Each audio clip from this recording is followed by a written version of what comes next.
रही है कि हमारी अटेंडेंस कम हो रही है, तो मेरा इसमें टेक यही है कि कोई बात नहीं, जिसका सौभाग्य जैसा है वो वैसा सौभाग्य कर ले। तो धर्म क्षेत्र जो है वो आने वाली पीढ़ी के लिए सिर्फ एक डीके बन के रह गया है। मतलब डीके मीन्स धर्म क्षेत्र, बस उसकी सिर्फ एक उसमें जिसको हम कहते हैं वो होती है ना, एक्स्ट्रा करिकुलर एक्टिविटी के तौर पे रह गया। That is losing its shine as a way of life. तो ये रियलिटी है, पर थोड़ी देर की reality, it is a short lived reality. थोड़ी देर के बाद जैसे अमेरिका की वेस्ट कंट्रीज में परिवार को लेके कष्ट बढ़े हैं, तो जब वो कष्ट बढ़ने शुरू हो जाएंगे तो इलाज एलोपैथी या आयुर्वेदिक पे नहीं है, इलाज सिर्फ गीता में ही है। क्योंकि सारी बीमारियों की जड़ जो है वो दिमाग से शुरू होती है। जब आपके दिमाग में परेशानी होती है तो दिल में परेशानी जाती है, जब दिल में परेशानी होती है तो शरीर बीमार होता है। तो इसलिए कोई भी नहीं, आप में हौसला है चार लोगों से बात करने का, सबसे शक्तिशाली। तो ओवर टू ब्रिज जी। ब्रिज जी आपकी बात सुने। धन्यवाद राकेश जी। हम तो अपना जो है कि मेरे को तो 2 आदमी हो, 3 आदमी हो, 4 आदमी हो, फर्क नहीं पड़ता है। बिल्कुल। क्योंकि थोड़ा ज़्यादा हो तो अच्छा लगता है। You get more I mean basically inspiration to talk about. But anyway, I think let us start. And as you know कि last time we had finished with chapter 4। नमस्कार देवेंद्र जी, मारिया जी। नमस्कार, नमस्कार जी, हाँ, नमस्कार। तो सॉरी फॉर नमस्कार देवेंद्र ब्रेकिंग। जी। Dvinder ji, it's so नमस्कार to nice to see you everybody. back, man.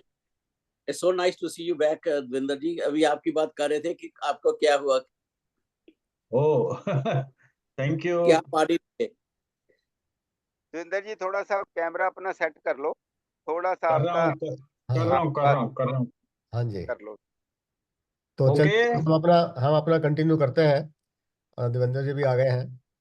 तो लास्ट टाइम अपने हमने चैप्टर 4 जो है कि समाप्त किया था उसका अध्ययन। और आपने देखा होगा कि जो लास्ट श्लोक था चैप्टर 4 का, भगवान ने अर्जुन को जो है कि ये सब कर्मयोग के बारे में बताने के बाद उसको प्रोत्साहित किया कि please stand up and fight the war basically. तो लॉर्ड कृष्णा वाज एक्सपेक्टिंग कि अर्जुना भी stand up, but he did not stand up. And that is how this chapter 5 starts basically. Because जो अर्जुना जो है कि although he was a very intelligent person, he had achieved so many things, but still he was confused. Still his जो confusion है had not gone, even after listening from Lord Krishna himself in front of him about the Karam Yoga, about the Sannyas Yoga, about the Atmagyan, everything. तो अभी भी उसका जो संदेह है दूर नहीं हुआ था। उसको अभी भी नहीं समझ में आ रहा था कि वो युद्ध करे या संन्यास ले या नहीं करे। तो अब अब आप देखें, अगर हमारी सिचुएशन भी is not much different from Arjuna, that of Arjuna. Life के अंदर हम सब भी उसी सिचुएशन में हैं। We are also intellectuals, we have also achieved in greater heights in whatever field we are, but still even we have we have read Gita, we have listened to this discourse up to chapter 4, but still हमारे मन में doubts हैं, हमारा मन अभी भी। तो we are our situation और Arjun situation basically, that's why the Gita is very important for everybody. और अब चैप्टर 5 जब शुरू होता है तो chapter 5 starts with Arjuna's question. तो since Arjun was confused, he had asked a question in chapter 3. He again asked almost the same question in different language in chapter 5. And he says, Bhagavan ji, please tell me for sure one way of life. You have telling me about Karam Yoga, you are telling me about the Gyan Yoga. So please tell me clearly which lifestyle, which path I should adopt, whether I should adopt Karam Yoga or should I adopt sannyas. तो ये question पहले भी पूछा था, but again he asked this question. और भगवान अपने अगले श्लोक में इमीडिएटली अर्जुन को बड़े स्पष्ट शब्दों में उत्तर देते हैं कि कर्म संन्यास और कर्म योग ये दोनों ही परम कल्याण के करने वाले हैं, दोनों का लक्ष्य एक ही है, परंतु उन दोनों में से कर्म संन्यास की अपेक्षा कर्म योग का जो मार्ग है वो सर्वश्रेष्ठ है, क्योंकि उसका अभ्यास करना आसान है। कर्म संन्यास, अब थोड़ा सा मैं एक्सप्लेन कर दूं कि कर्म संन्यास, और क्योंकि इस चैप्टर में कर्म संन्यास और कर्म योग दिया गया है, इस चैप्टर का जो शीर्षक है वो भी जो है कि द रिनुंसिएशन ऑफ एक्शन जो है ना है कि कर्म संन्यास योग इसका नाम है, इसका शीर्षक जो है। तो कर्म संन्यास का जो अर्थ है, इसको हम संन्यास योग भी कहा जाता है, इसको ज्ञान योग भी कहा जाता है, कि कर्म संन्यास में आप जो व्यक्ति योगी है वो ज्ञान प्राप्ति के लिए अपने गृहस्थ जीवन का त्याग कर देता है, उसकी कोई रिस्पॉन्सिबिलिटी अपने समाज के प्रति, गृहस्थ के प्रति नहीं रहती है, और वो अपना पूरा समय पूरी तरह से भगवान की भक्ति में लगाता है, और इसलिए ही basically achieves the self-realization rather more quickly because he spent the whole time. Whereas in कर्म योग में क्या होता है कि योगी है, जो भी व्यक्ति है, वो समाज में रहते हुए अपना गृहस्थ जीवन का पालन करते हुए अपने सभी कर्तव्य, जो भी उसकी आवश्यकताएं हैं समाज में, जो भी उसकी कामनाएं हैं, उसके लिए वो अपना कर्म करता है। परंतु किस भाव से कर्म करता है? उसके मन में हमेशा कर्मयोग की भावना से जो कर्म करता है वो कर्मयोगी है, उसका मन सदा भगवान से जुड़ा रहता है, वो अपने सभी कर्म जो है भगवान को समर्पित करता है, उसके मन में फल के प्रति आसक्ति नहीं होती। तो वो इस भाव से कर्म जब करता है तो उसका मन शुद्ध हो जाता है, और जब मन शुद्ध हो जाता है, मन शुद्ध किससे? वासनाओं से, डिजायर से, तो उसके बाद वो तैयार हो जाता है ज्ञान प्राप्ति के लिए। तो कर्मयोग एक जो है कि साधन है टू रीच दैट स्टेज, तो इसलिए कर्मयोग भगवान उसको करने के लिए कह रहे हैं। अब हमें दूर से तो ऐसा लगेगा कि जैसे ये संन्यास is more easy because you don't have any responsibility, you renounce your basically your family life, पर वो ऐसा नहीं है, क्योंकि वंस अगर आपका मन तैयार नहीं है, आपके मन में अगर अभी भी वासनाएं है भरी हुई, तो वो आप संन्यास योग में लगातार नहीं रह सकते। आपको मन में जो है कि वो भाव आएगा, आप फिर संसार की तरफ लौटने के लिए चाहेंगे। तो इसलिए भगवान कहते हैं कि जो कर्म योग है वो पालन करने में आसान है, that's why he is recommending कर्म योग टू अर्जुन। तो अब आगे भगवान कह रहे हैं कि जो कर्म योग और संन्यास योग है, ये दोनों का फल एक ही है। जो सन्यासी कौन है बेसिकली, जिसको हम सन्यासी बोलते हैं, उसके भगवान ने इस श्लोक 3 में जो बताया है कि वो राग और द्वेष से रहित है।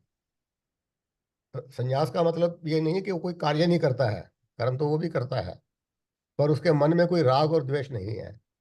संन्यास का मतलब है विरक्ति, वैराग्य, के कामनाओं के प्रति, अपने वासनाओं के प्रति उसके मन में विरक्ति है, इसलिए वो सारा जो अपना जीवन है वो संन्यास में भगवान के ध्यान में लगाता है, और वो निर्द्वंद्व रहता है। भगवान ने श्लोक 3 में वर्ड यूज किया, निर्द्वंद्व, जो सभी प्रकार की जो एक विरोधाभासी परिस्थितियां हैं अपने इसमें संसार में, अपने जीवन में, सुख दुख है, गर्मी सर्दी है, आपके जय पराजय भी है, लाभ हानि भी है, तो इन सब सिचुएशन के अंदर उसको कोई फर्क नहीं पड़ता, वो बिल्कुल प्रभावित नहीं होता है। तो ऐसा जो व्यक्ति है उसको सन्यासी कहा जाता है।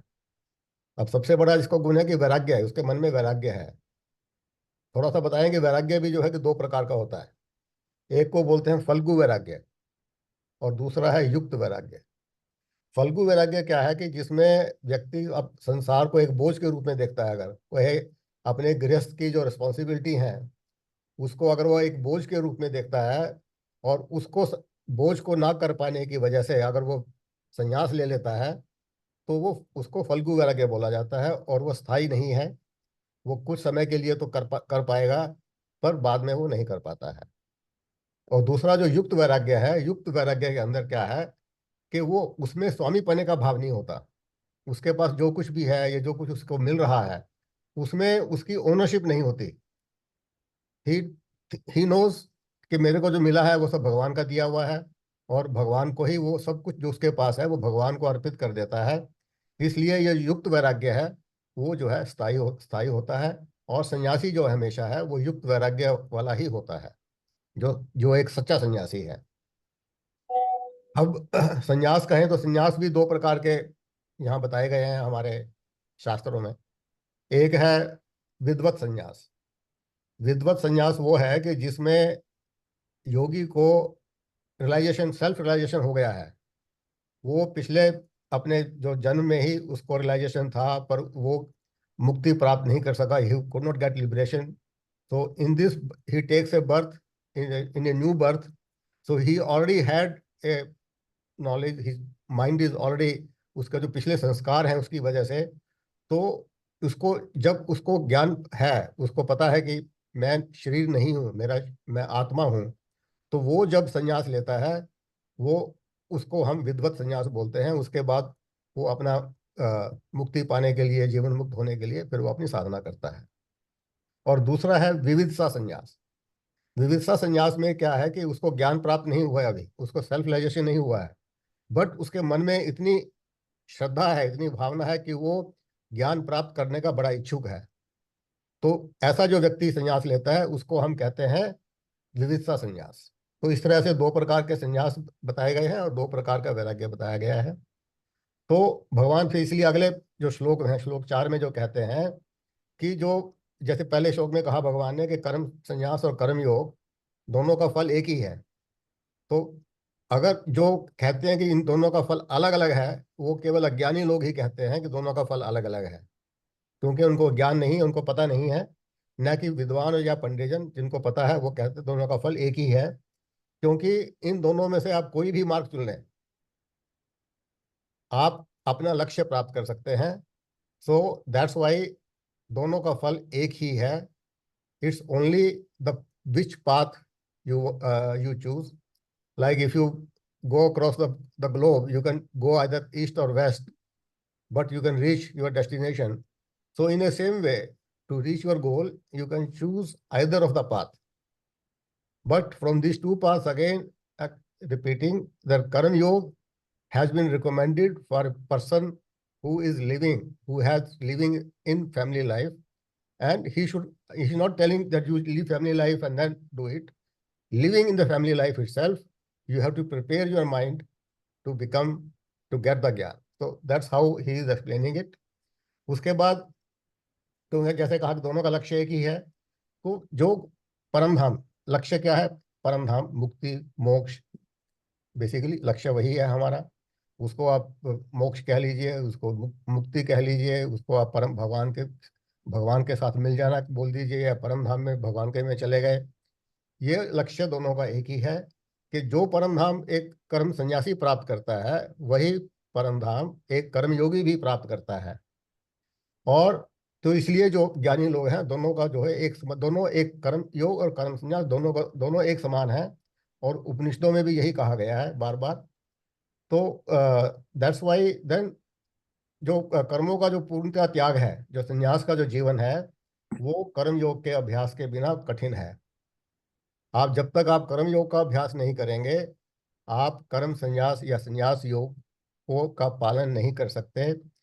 और यही श्री कृष्ण कह रहे हैं कि जो भी संत लोग कर्म योग में सदा लगे रहते हैं, वे ही ब्रह्म अर्थात परम परमेश्वर को प्राप्त कर सकते हैं। तो आगे अभी आएगा, आगे फिर जो है कि करते हैं कि क्योंकि कर्म योग क्या है कि मन की शुद्धि के लिए आवश्यक है। आपको अपने मन को प्रिपेयर करना पड़ता है कि जैसे आप इंजीनियरिंग के क्लास में नहीं जा सकते, you can't get an admission into engineering college, you have to prepare yourself. Basically you have to go through the class 12, you have to go through the competition, then only you can get admission in your engineering class. In a same way, अगर आपको ज्ञान प्राप्त करना है, you have to go through कर्मयोग।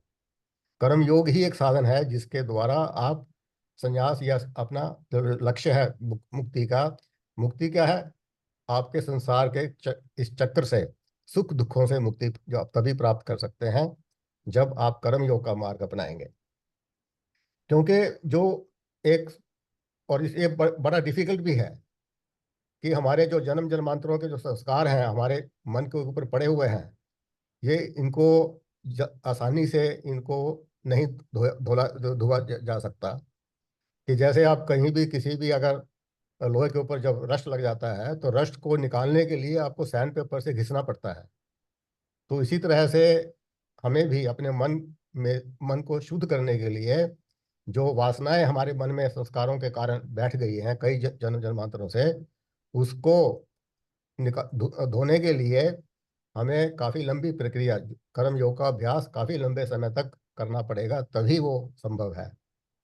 और जैसे जब फल पक जाता है पेड़ के ऊपर से तो वो अपने आप से नीचे गिर जाता है, ऐसे ही जब आपका मन शुद्ध हो जाएगा तो एक स्वयं स्वयं आपको स्वतः आपको ज्ञान प्राप्त हो जाएगा। तो इसलिए अपने मन को शुद्ध करना काम वासनाओं से, ये सबसे बड़ा एक आपका लक्ष्य होना चाहिए, और वो कर्म योग द्वारा ही संभव है। तो इसके बाद भगवान अभी जो है कि कर्म योग के जो क्या लक्षण है वो श्लोक 7 से बताना शुरू करते हैं।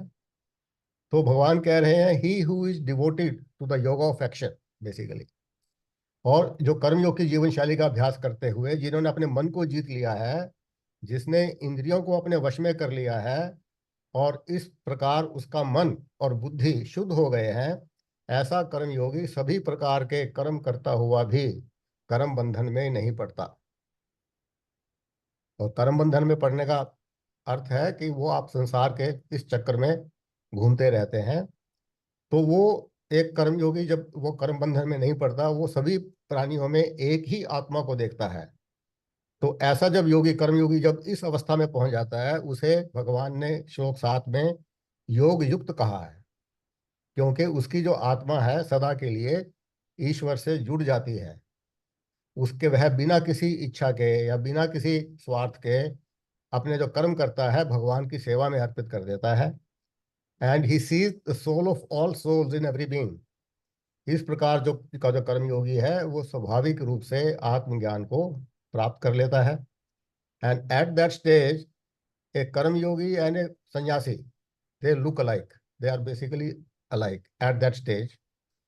तो जब मन शुद्ध हो जाता है तो कर्मयोगी और सन्यासी जो है दोनों आपस में एक समान है।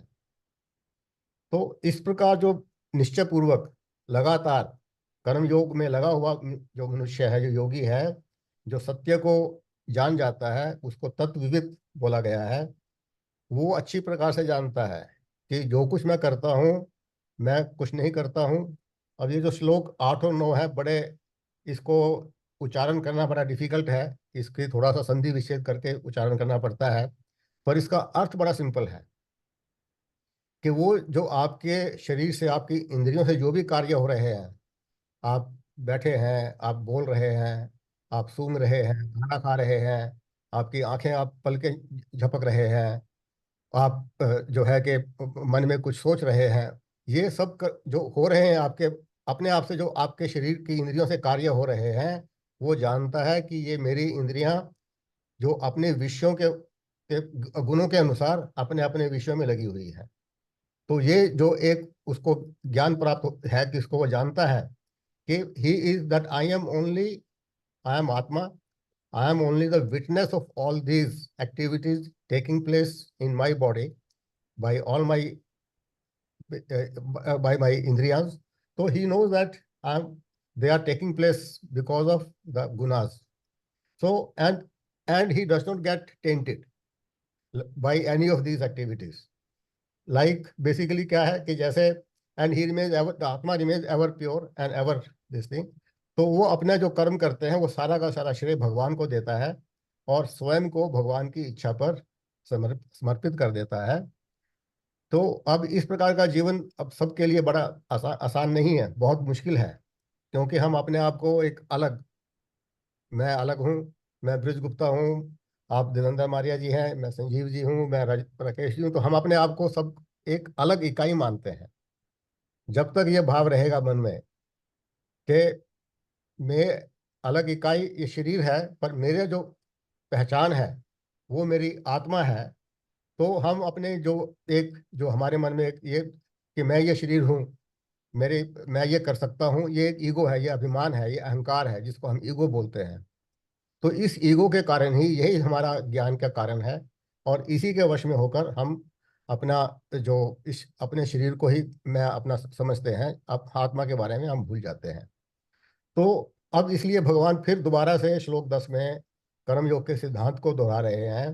उन्होंने दो मुख्य सिद्धांत कर्मयोग के बताए हैं कि अपने सभी कर्म ईश्वर के प्रति समर्पण की भावना से करो, स्वयं को केवल निमित्त मात्र समझो, तो just renounce the feeling of doership, that you are the doer. और दूसरा है कर्म फल में आसक्ति का त्याग कर दो, जो भी परिणाम प्राप्त हो उसको भगवान का प्रसाद समझकर ग्रहण करो। और उसके लिए श्री कृष्ण भगवान ने श्लोक में कमल के फूल की एक उपमा दी है। जैसे जो कमल का जो फूल है वो जल की सतह पर तैरता रहता है, पानी उसके ऊपर कोई असर नहीं करता है, इसी तरह से जो कर्मयोगी है वो कर्म करता हुआ जितने भी इसके भोग वगैरह हैं वो उसमें आसक्त नहीं होता, कर्म फल में आसक्त नहीं होता, उसके ऊपर उसका कोई फर्क नहीं पड़ता, कुछ भी उसको रिजल्ट मिले। तो एक वो कमल के फूल की तरह से अपना जीवन व्यतीत करता है। तो हम जब कहते हैं कि आप अपना कर्म भगवान के प्रति समर्पण की भावना से करें, इसका अर्थ यह नहीं है कि भगवान को आपसे कुछ चाहिए, भगवान को आपसे कुछ अपेक्षा है। भगवान तो पूर्ण है, इसको he does not need anybody. तो आप हम भगवान को क्या सौंप सकते हैं?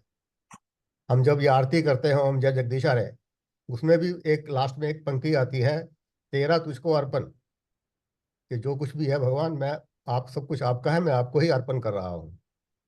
तो भगवान आपसे कुछ एक्सपेक्ट नहीं करते, सिर्फ एक मन की भावना आपकी होनी चाहिए कि सब कुछ भगवान की ही जो है कि हम वो को अर्पित करते हैं।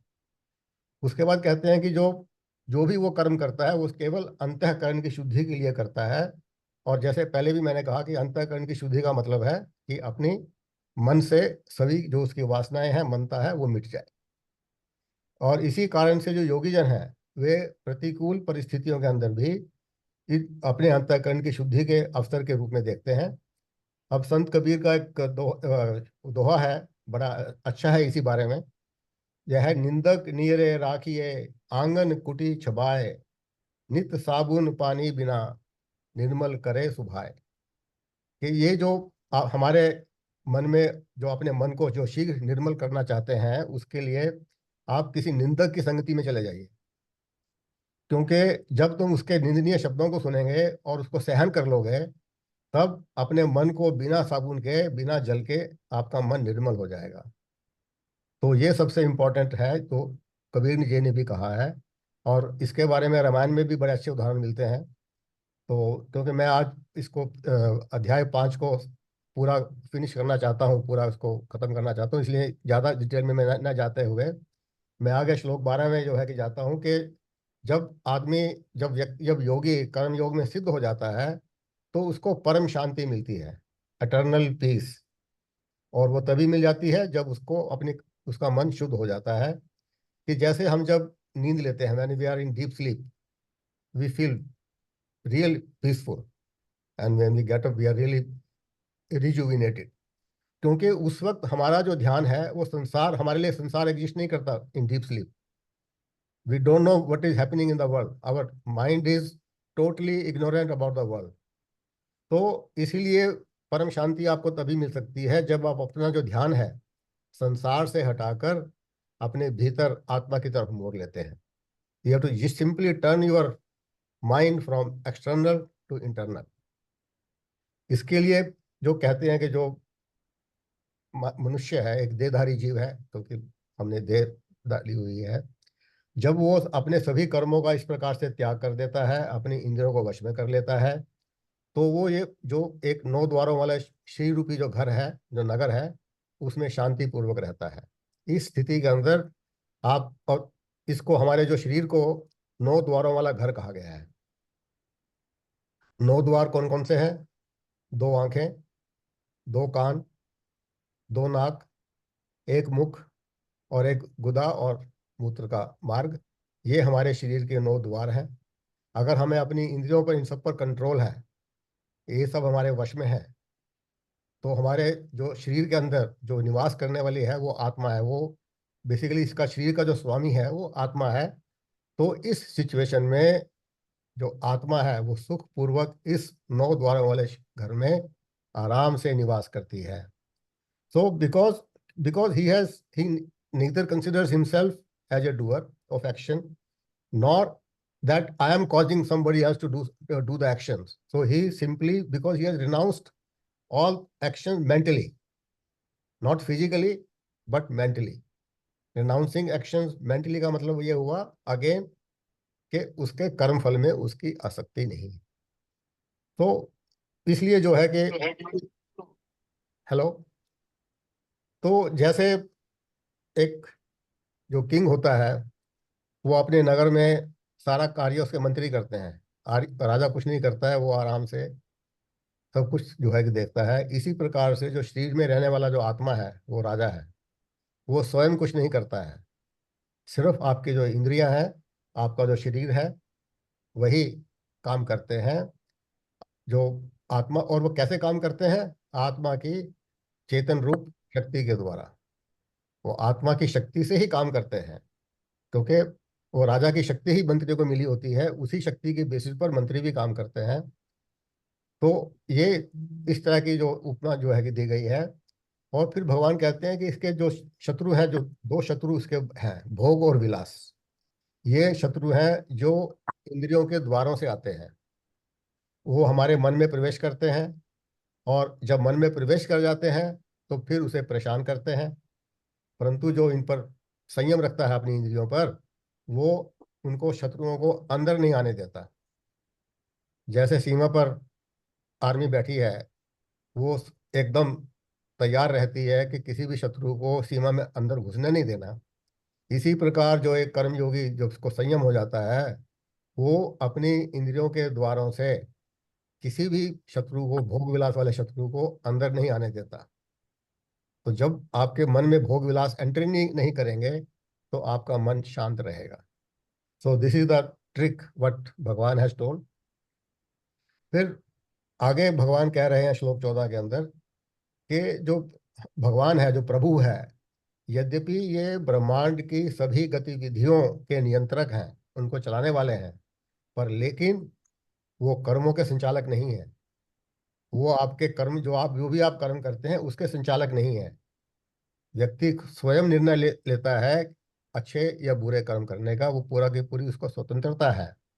भगवान किसी के भी कर्म करने या न करने के मजबूर नहीं करते।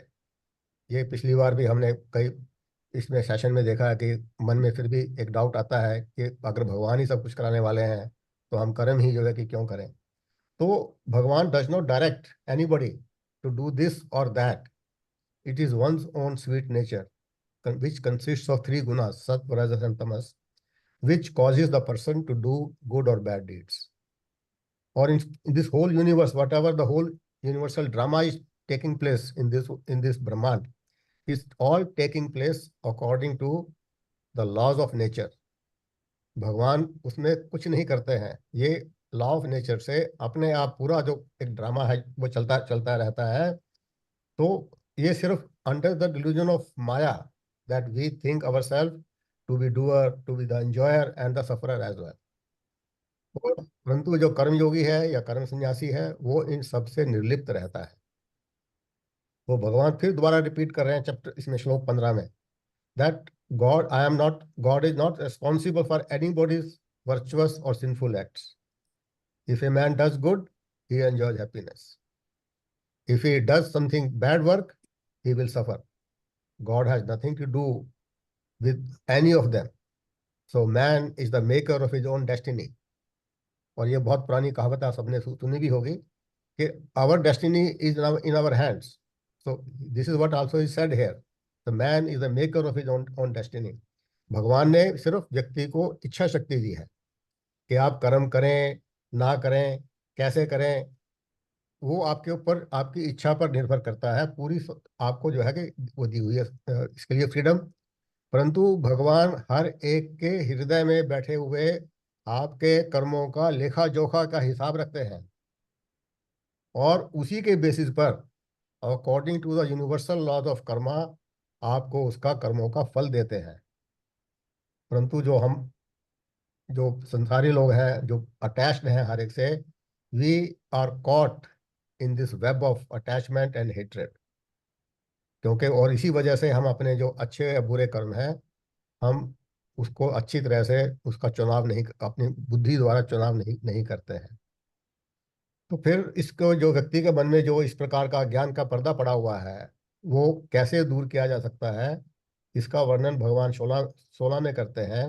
वो कहते हैं कि जैसे सूर्य जब उदय होता है अंधकार तुरंत दूर हो जाता है, इमीडिएटली।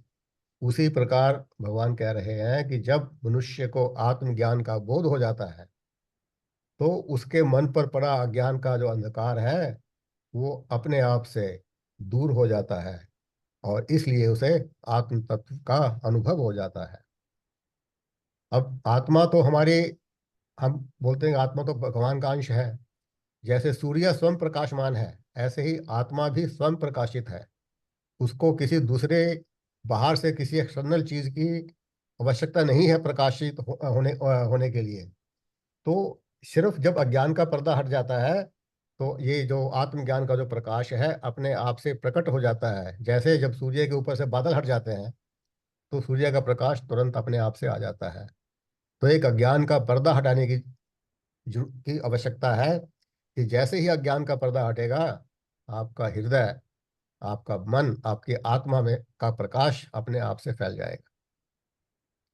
तो अब श्लोक 17 से भगवान फिर अपने अनन्य भक्ति के बारे में कहते हैं कि ये सब सिचुएशन, कर्मयोग भी किया आपने जो भी है, ये इन सब के साथ भगवान की भक्ति आवश्यक है।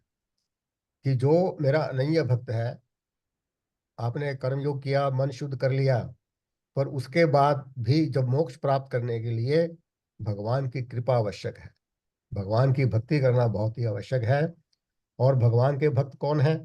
जब आपकी बुद्धि पूर्ण रूप से ईश्वर में स्थिर रहती है, आपका मन हमेशा ईश्वर के चिंतन में लगा रहता है, ईश्वर में दृढ़ विश्वास है आपका, और भगवान को ही अपना सर्वोच्च लक्ष्य मानते हैं कि वही मेरा एकमात्र आश्रय है। तो भगवान की इस प्रकार की अनन्य भक्ति में लगना एक लंबी प्रक्रिया है। ये कोई आसानी से ये भक्ति आदमी प्राप्त नहीं कर सकता, क्योंकि जो हमारा मन है बहुत चंचल है। अगर हम कोशिश भी करें, एक क्षण अगर अपने मन को अपने भीतरी आत्मा में मोड़ने की कोशिश भी करें, अगले क्षण आपको तुरंत जो एक्सटर्नल आपकी जो अट्रैक्शन है वहां आपका मन एकदम चला चला जाएगा। और इस प्रकार हमारा जो मन है एक पेंडुलम की भांति इधर से उधर घूमता रहता है। तो बट भगवान से bye constant and intense practice of कर्म yoga one can certainly fix the direction of his mind towards atma insight, though it is going to be a very very long process. So don't think कि भाई मैं एक दिन कर लूंगा, 2 दिन कर लूंगा। कई लोग पूछते हैं यार मैं तो इतने टाइम से गीता पढ़ रहा हूँ, मैं कोशिश भी कर रहा हूँ, पर कुछ फर्क नहीं पड़ रहा है। तो it is very long process, you have to continuously and with dedication, तभी ये प्राप्त होगा। तो जब ये दिव्य ज्ञान प्राप्त हो जाता है, इस दिव्य ज्ञान को प्राप्त करके जो ज्ञानी पुरुष है उसको वो विनम्रता से संपन्न हो जाता है और उसकी वो दिव्य दृष्टि प्राप्त करता है। यहाँ पर भगवान ने देखिए कहा कि वो दिव्य दृष्टि प्राप्त करता है जिसकी वजह से वो सब जीवों में, सब प्राणियों में एक ही ईश्वर को, एक ही आत्मा को देखता है। उसकी दृष्टि में चाहे कोई ब्राह्मण है, चाहे कोई या गाय, हाथी, कुत्ते या चंडाल में, वो सब में समभाव से देखता है। उसकी दृष्टि में सब जीवों में एक ही आत्मा विद्यमान है। वो इसको दिव्य दृष्टि बोलते हैं कि वो सबको भगवान, सब में भगवान देखता है। अब भगवान ने तो हमें 2 आंखें दी हैं, अगर आप देखें। अब 2 आंखें का मतलब ये नहीं कि ये 2 आंखें हैं। एक तो हमारी बाहरी आंखें हैं जो जिससे हम रंग रूप वगैरह देख सकते हैं। एक हमारे पास मानसिक दृष्टि भी है, जो हम मन से अगर आप किसी को जानना चाहें, आप उसका जो करेक्टर है, उसकी जो क्या है, वो भी आप जान सकते हैं। वो उसको हम बोलते हैं कि मनोदृष्टि। तो एक बाह्य दृष्टि है, देह दृष्टि, और एक है मनोदृष्टि। उसके अलावा भगवान ने एक तीसरी चक्षु भी दिया हुआ है, जिसको हम बेसिकली बोलते हैं कि तीसरी आंख। वो है ज्ञान चक्षु। ये ज्ञान चक्षु हमेशा बंद रहते हैं जब तक हमें ज्ञान प्राप्त नहीं हो जाता। जैसे ही आपको ज्ञान प्राप्त हो जाता है, आपके ज्ञान चक्षु खुल जाते हैं। जैसे दिव्य दृष्टि भगवान ने अर्जुन को दी थी, व्यास जी ने संजय को दी थी कि वो सब कुछ देख सकता था अपने एक जगह बैठे हुए, वो दिव्य दृष्टि, वो ज्ञान चक्षु आपके तभी खुलते हैं जब आपको ज्ञान प्राप्त हो जाता है। तो ये जो एक तथ्य है भगवान ने श्लोक 18 में बताया है कि जब ज्ञान चक्षु खुल जाते हैं तो वह सर्वत्र भगवान को देखता है, सर्वत्र एक ही आत्मा को देखता है। जो आत्मा भी है हर प्राणी में, वो जानता है कि ये परमात्मा का एक छोटा सा अंश है। वो उस पर उस ये सब के सब उसकी दृष्टि में सब ही ये परम सत्य के विराजमान है हर एक में, और इसलिए वो सभी जीवों में समदृष्टि भाव से देखता है। इसको समभाव के जो कर्म योगी है वो समभाव की जब स्थिति प्राप्त करता है तब वो ज्ञान प्राप्त कर सकता है। तो जब ये समदृष्टि प्राप्त हो जाती है, वो सभी जीवों में एक ही आत्मा को देखता है। ऐसे ज्ञानी पुरुष इसी जीवन काल में, इसी जीवन के अंदर ही संसार के आवागमन के चक्र से मुक्ति पा लेता है। वह परमात्मा के समान सच्चिदानंद स्वरूप हो जाता है और सदा परमात्मा में ही स्थित हो जाता है। सो इक्वानिमिटी ऑफ विजन जो इसको बोला गया है कि भाई जो ज्ञान दृष्टि है, इसको इक्वानिमिटी ऑफ विजन है कि वो सब तरफ एक समान देखता है। It is nothing but mind is free from the unsettling waves of attraction and repulsions while moving through this materialistic world.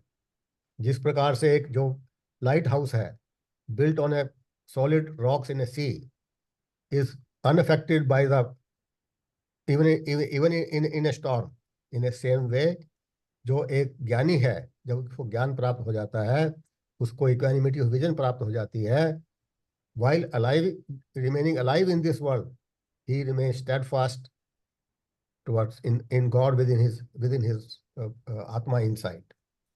तो जब मन समत्व भाव में स्थित हो जाता है तो वो भगवान के समान बन जाता है। भगवान says then there is no difference between me and him, he becomes like me।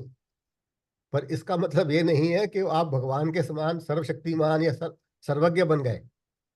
उनका जो कहने का तात्पर्य है कि a man can never be exactly like भगवान, ही कांट बी सर्वशक्तिमान, ही कांट बी सर्वज्ञ।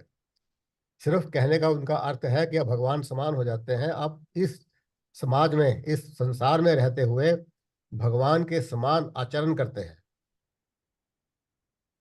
कि आप बिना स्वार्थ के, बिना उसके लोक कल्याण के लिए कार्य करते हैं। जैसे भगवान जब अवतार लेते हैं वो लोक कल्याण के लिए कार्य करते हैं। तो व्यक्ति भी, योगी भी जब ज्ञान प्राप्त कर लेता है वो भगवान के समान लोक कल्याण का कार्य करता है। तो भगवान फिर आगे वर्णन करते हैं जब वो समत्व भाव में, समभाव में स्थित हो जाता है तो उसे जो भी आपके प्रिय या प्रिय घटनाएं हैं उसको प्रभावित नहीं कर सकते, उसके मन में किसी प्रकार का मोह नहीं होता, तो इसलिए उसको ब्रह्म ज्ञानी कहा जाता है। उसके मन से जो मोह माया है बिल्कुल खत्म हो जाता है। जो अज्ञानी लोग हैं, हमारे जैसे लोग हैं, वो क्या है, मोह माया में डूबे हुए हैं।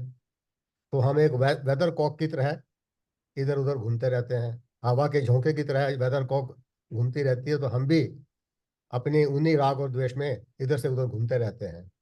तो इसलिए जो है अपने मन को शुद्ध करना बहुत आवश्यक है। तो भगवान अगले श्लोक में आश्वस्त कर रहे हैं एक अर्जुन को कि जो पुरुष अपनी इंद्रियां, मन और बुद्धि को सांसारिक विषयों से पूरी तरह से हटाकर भगवान के ध्यान में लगा लेता है, उस अपने अंदर ही भगवान के स्वरूप को, शुद्ध स्वरूप परम आनंद का वो साक्षात अनुभव करता है, वो स्थायी आनंद प्राप्त करता है। भगवान कहते हैं कि जो स्थायी आनंद है वो आपके भीतर है और कहीं नहीं है। अब ये संसारिक जो सुख है ये स्थायी नहीं है, ये अस्थाई है और ये आने जाने वाले हैं। जो रियल एवरलास्टिंग हैप्पीनेस है is not in the outside world but it is within you, जो you have to look within. तो भगवान श्लोक 22 में भी यही कह रहे हैं कि जो संसारिक सुख है वो सीमित है, वो सिर्फ कुछ समय के लिए आपको खुशी दे सकते हैं, पर और कुछ समय के बाद वही खुशी आपकी दुख में बदल जाती है। अगर आज आप करोड़पति बन गए, आप खुश हो गए, फिर आपको और अधिक पाने की लालसा उत्पन्न हो जाती है, आप करोड़पति बनना चाहते हैं, फिर आपको लगेगा मैं, फिर आप दुखी हो जाते हैं।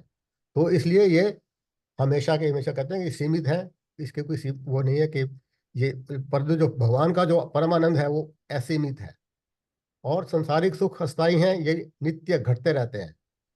कि जैसे आपने कोई भी एक शराब पीने का जब नशा उतर जाता है तो आपको सिर में दर्द हो जाता है, तो आपको वो दुख का कारण बनता है। आप एक ही मूवी को अगर बार बार देखते हैं, शुरू में आपको बड़ा आनंद आएगा, दूसरी बार देखेंगे कम आएगा, और तीसरी चौथी बार देखेंगे तो आपका तो उसमें से उठकर जो है कि चले जाएंगे। तो इस प्रकार से ये जो सांसारिक सुख है ये सीमित है, और इनका जो है कि नित्य ह्रास होता रहता है। ऐसे ही आप भोजन कोई भी, आज आपको भूख में पेट में भूख लगी है, अब भोजन आपको बड़ा स्वादिष्ट लगेगा।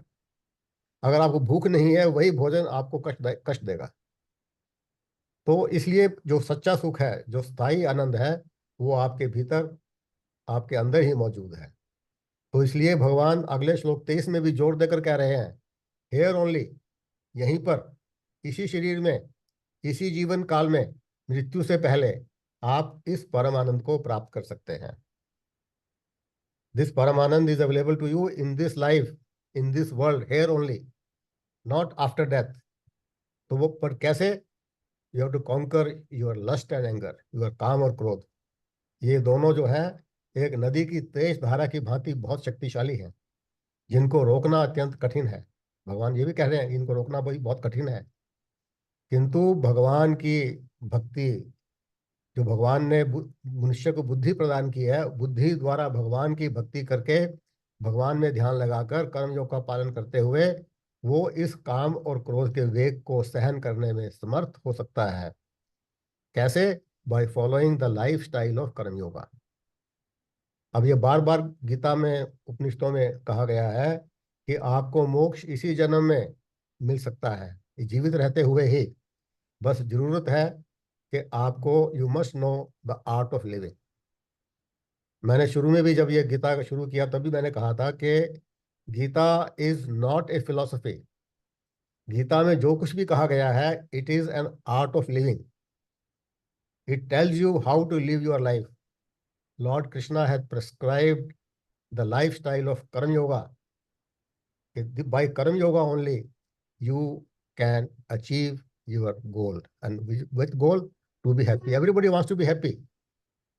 हमारा जो भी हम अपना कर्म कर रहे हैं, हम संसार में रह रहे हैं, for what? That we want to remain happy.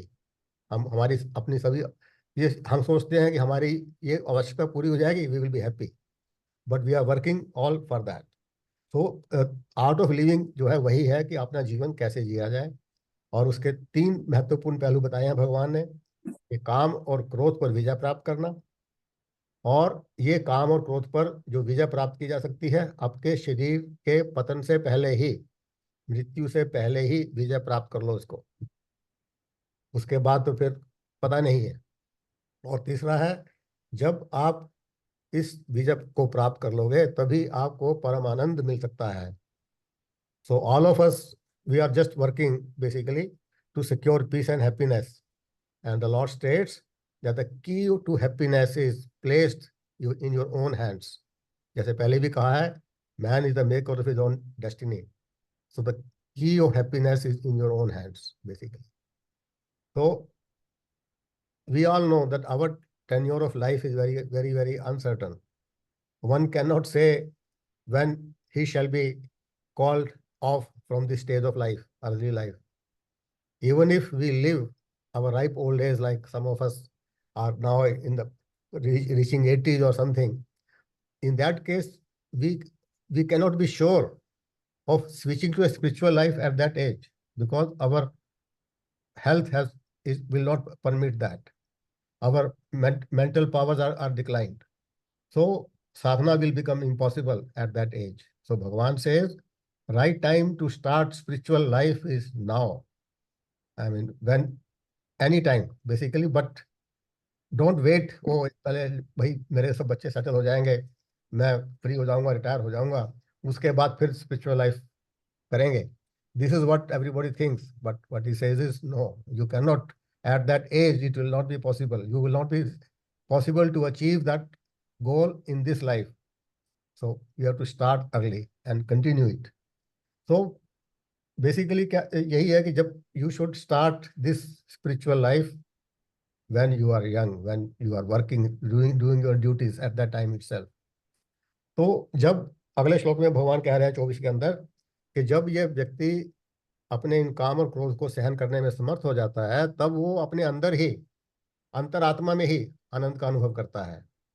अपने अंदर ही हमेशा ही feels he is always blissful and he is always illumined within. अपने मन में उसको ज्ञान का प्रकाश उसको जो है कि मिलता है। तो इस प्रकार वह अपने मन से मोह का त्याग कर अपने भीतर ही एक परम आनंद का अनुभव करता है और ब्रह्म समान हो जाता है। श्लोक 25 में एक जो ज्ञानी पुरुष है उसको ऋषि कहा गया है। ऋषि का अर्थ है जिसने इंद्रिया और मन पर विजय प्राप्त कर ली है और जो परमात्मा के साथ एकीकार हो गया है। ऐसे ज्ञानी पुरुष जो ऋषि हैं, उनके असंख्य जन्मों के सभी पाप ज्ञान द्वारा धुल जाते हैं। उनके मन में किसी भी प्रकार का कोई संदेह नहीं रहता। उसके अपने मन में विवेक से उसको पता है आत्मा और अनात्मा में भेद क्या है, सत्य और असत्य में भेद क्या है, धर्म और अधर्म में भेद क्या है। वह यह अच्छी प्रकार से जानता है। वह जानता है कि परमात्मा एक है। वह अनेक रूप में प्राणियों में प्रकट हो रहा है। जो आत्मा मुझ में है वही आत्मा सब में है। जो एक ऋषि, ऐसा जो है ऋषि जानता है। और जैसे लहरें हैं समुद्र में लीन हो जाती हैं, ऐसे ही वह ज्ञान योगी भी, वह ऋषि भी ब्रह्म में लीन हो जाता है। वो जानता है कि जैसे समुद्र में और लहरों में जो पानी है, जो वाटर मॉलिक्यूल, वो एक ही है। H2O मॉलिक्यूल, चाहे आप पूरे समुद्र के पानी में जो लहरें हैं, वाटर मॉलिक्यूल, H2O मॉलिक्यूल एक ही है। इसी प्रकार से आत्मा और परमात्मा, अब देखिए इसको, just try to switch over it. आत्मा और परमात्मा दोनों में कोई भेद नहीं है। आत्मा में भी वही तत्व, आत्म तत्व मौजूद है और परमात्मा में भी वही आत्म तत्व मौजूद है। Difference is paramatma on the whole universe base scale, atma is on the basis of one individual. तो that he knows very well. और ये सब जब वो जान जाता है, फिर वो एक कल्याण के, लोक कल्याण के मार्ग पर लगा रहता है और वो कभी भी दूसरों से ईर्ष्या नहीं करता। उसका मन हमेशा करुणा से भरा रहता है और दया उसके मन में हमेशा उमड़ती रहती है। और रामचरितमानस में भी कहा है तुलसीदास जी ने, पर उपकार बचन मन काया, संत सहज स्वभाव खगाया। कि जो करुणा, जो संतों की एक स्वाभाविक प्रकृति है, वे अपने मन, वाणी और शरीर का जो प्रयोग है दूसरों के कल्याण के लिए करते हैं। ऐसे ही जो ज्ञानी पुरुष है वो अपना सारा समय, जब ज्ञान प्राप्त हो जाता है, वो लोगों के कल्याण के लिए लगाता है। तो श्लोक 26 में भगवान कहते हैं कि सन्यासी भी जिसने अपने मन को वश में कर लिया है, जो निरंतर अभ्यास द्वारा काम क्रोध से रहित हो गया है, वे इसी जन्म में जीवन मुक्ति की अवस्था प्राप्त कर लेते हैं। तो दोबारा से कि इसी जीवन में, जीवन मुक्ति का अर्थ है मोक्ष।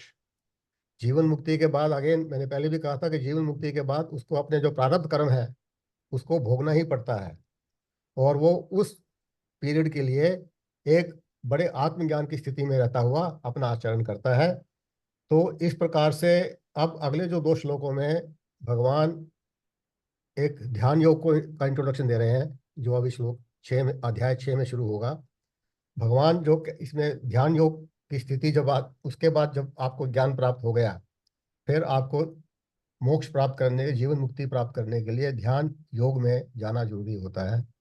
तो ध्यान योग में क्या करता है योगी, अपने सारे जो माइंड के जो इंप्रेशन है बाहर के संसार के, उसको रोक कर बाहर ही रोक देता है, वो अपने अंदर आने नहीं देता। और जैसे आपको मैंने पहले कहा, तो उसके बाद वो प्राणायाम, ध्यान योग की अवस्था में प्राणायाम का अभ्यास करता है। प्राणायाम का एक यज्ञ के रूप में भगवान ने 4थे अध्याय में भी उसका वर्णन किया है। और इस प्रकार वो प्राणायाम का अभ्यास जब करता है, उसको स्वाभाविक रूप से उसका मन भगवान में स्थिर हो जाता है। तो उन्होंने यहाँ पर एक ध्यान की क्रिया भी बतलाई है कि अपनी जो दृष्टि है वो अपने बाहों के बीच में केंद्रित करिए। ये जो अवस्था है, जो एक ध्यान लगाने की जो मुद्रा बताई है यहाँ पर, ये सर्वश्रेष्ठ मुद्रा बताई गई है, क्योंकि इसमें ना आंखें खुली हैं ना आंखें बंद हैं, क्योंकि जब आंखें खुली होंगी तब आपका मन भगवान में स्थिर नहीं होगा। आंखें अगर बंद होगी तो उसमें नींद आने का खतरा रहता है। तो भगवान ने कहा कि आंखें आधी खुली और आधी बंद, भौं के बीच में स्थिर करके ये ध्यान की मुद्रा बताई गई है, जो एक इसको आज्ञा चक्र बोला गया है। तो इसका भगवान ने इंट्रोडक्शन अगले अध्याय जो इसमें जो शुरू होने वाला है, ये इन 2 श्लोकों में ध्यान योग का एक इंट्रोडक्शन दिया है। फिर वो आगे इसमें एक्सप्लेन करेंगे। और अंतिम श्लोक में फिर इस अध्याय के भगवान श्री कृष्ण फिर कहते हैं कि मैं ही सभी यज्ञों का भोगने वाला हूँ, सभी तपों का मैं ही भोगने वाला हूँ, मैं ही संपूर्ण लोकों का परमेश्वर हूँ और संपूर्ण भूत प्राणियों का मैं ही हितैषी हूँ, मैं ही मित्र हूँ। मुझे इस प्रकार जो जानकर मेरा भक्त मेरी कृपा से ही परम शांति को प्राप्त करता है। तो आई विल क्लोज हियर। ओम तत्सत। थोड़ा सा मैंने लंबा लिया होगा मेरे ख्याल में, तो उसके लिए क्षमा चाहता हूँ। Now we can open for question and answers. So this is how I now ओम तत्सदिति इति पंचमो अध्याय समाप्त। धन्यवाद आप सबका। आपका राकेश जी, आपका अनम्यूट करके अनम्यूट करिए। ब्रिज जी, बहुत बहुत आपका धन्यवाद। मुझे ऐसा प्रतीत हो रहा था कि मैं तो मंत्रमुग्ध था ही, तो मैं जिन जिन लोगों को भी देख रहा था वो सभी मंत्रमुग्ध थे, और शायद देवेंद्र जी तो किसी और लोक में चले गए थे। उनकी मुस्कुराहट को देख के ऐसा प्रतीत हो रहा था कि शायद आपके शब्द सीधे उनके दिलो दिमाग दोनों चीजों को छू रहे हैं। आपका शब्द प्रवाह अनंत आज लगा हमें। तो वैसे भी अब जो ज्ञान है वो व्यवहारिक ज्ञान की तरफ जा रहा है, क्योंकि हम जितने भी आप वाचक हैं, आपके सुनने वाले हैं, उन्होंने अपने जीवन में आज तक मेरा ख्याल है 99% तो कर्मयोग को ही प्रैक्टिस किया है, क्योंकि शायद सन्यासी तो हम में से कोई भी नहीं है। हाँ, कर्मयोगी संसारिक तो सभी हैं। तो इसलिए ये बात जो आज आपने कही है, सभी को उतनी ही जल्दी समझ लगी होगी जितनी कि मुझे, शायद मेरे से भी ज़्यादा जल्दी समझ लगी होगी जितनी कि मुझे लगी है। तो बहुत-बहुत आपका धन्यवाद। आज मेरे प्रश्न ज़्यादा हैं, तो इसलिए मैं पहले सभी से परमिशन ले लूँगा कि भी मुझे ज़रूर 5-10 मिनट का टाइम दे दें, नहीं तो मैं बीच में घुस जाऊँगा। तो ओवर टू, सबसे पहले भल्ला जी से शुरू करते हैं। तो भल्ला जी, आप बताइए। आज विश्रुति जी भी आई थी, तो विश्रुति जी, भल्ला जी के बाद में मैं विश्रुति जी से निवेदन करूँगा। तो ये आईफ़ोन से जो भी हमारे मित्र इस कार्यक्रम में जुड़े हैं, मैं उनको निवेदन करूँगा कि वो ज़रा अगर अपना कैमरा ऑन कर लें और अपना नाम बता दें तो बहुत अच्छा रहेगा। ओवर टू भल्ला जी। भल्ला जी, आप शुरू करें, पर मेरे लिए 5 मिनट ज़रूर छोड़ देना। अगर आपने मेरे लिए 5 मिनट नहीं छोड़े तो मैं बीच में घुसूँगा, ये ध्यान रखना आप। एक देवेंद्र जी बोल रहे हैं। मैं थोड़ी क्षमा पहले चाहूंगा, मुझे ना एक कैंप में जाना है बच्चे को लेके, बहुत दूर है, 2-3 घंटे की ड्राइव है, तो मैं इसीलिए रुका हुआ था। तो क्षमा चाहता हूँ, बड़ा अच्छा लगा। फिर बाद में आपसे मिलता हूँ। Everybody is waiting for me. तो सबको नमस्कार, बहुत ही अच्छा लगा। ब्रिज जी, बहुत बहुत धन्यवाद। कैसे फिर आपसे बात करता हूँ मैं, ठीक है? मैं शुभ को बात करूँगा देवेंद्र जी आपसे कल का कार्यक्रम बनाने के। ठीक है, okay then I take leave, right? Okay, thank you जी। Thank you Devendra ji. हाँ जी, राकेश